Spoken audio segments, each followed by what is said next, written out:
The second decade, people had these great aspirations and they weren't met. So they, instead of rewarding the government, punished the government. Right.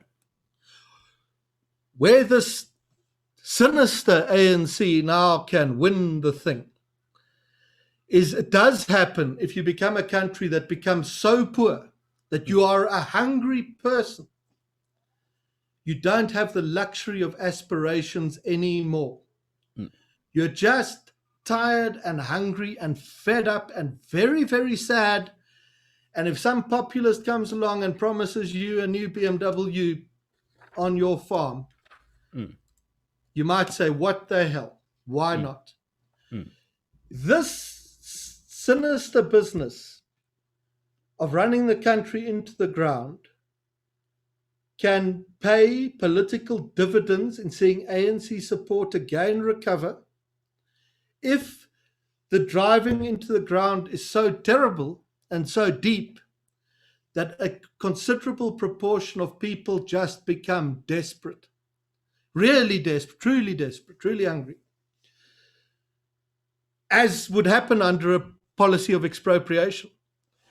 And that, what leads us here is understanding history as much as anything else. But I'd mentioned to you the indicator that amongst people who are unemployed and have stopped looking for work, you don't get a more desperate person than that. Support for the ANC is the highest we can put it in any of our polling at the moment. To the clients, and the point for us is always, don't think the politicians are nuts.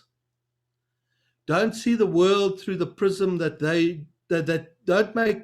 don't try and see their world through your prism.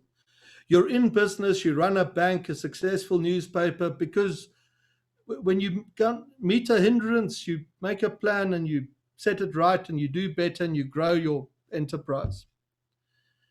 But there is what will not apply to business or the media.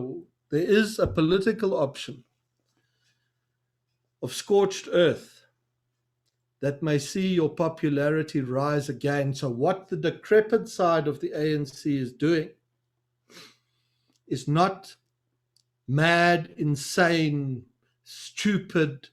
They, as clients would say, these people don't understand the economy. They understand much better often than the critic does.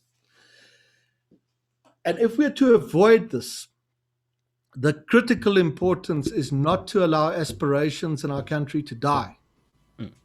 You've got to sell the message that your life can get better. And when we in the present hear business leaders saying, well, we still talk about getting South Africa back to the emerging market average rate of growth, 5%, 4.5%. People say it's impossible, too difficult. We say, let's bring the unemployment rate down to emerging market norms, which we could do in 20 years here if we grew the economy fast enough.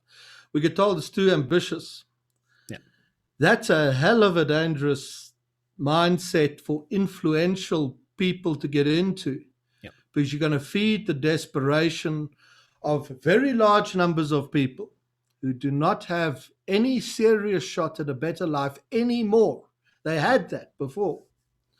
And if that group increases in size to a sufficient quantum, you can see ANC support rise through an era of real economic collapse. And that is the sort of particularly if the EFF comes back in, these are the kinds of scenarios that would work towards the left of our top left to an extent. Yeah. Bottom left once the EFF comes back after an ANC defeat, etc.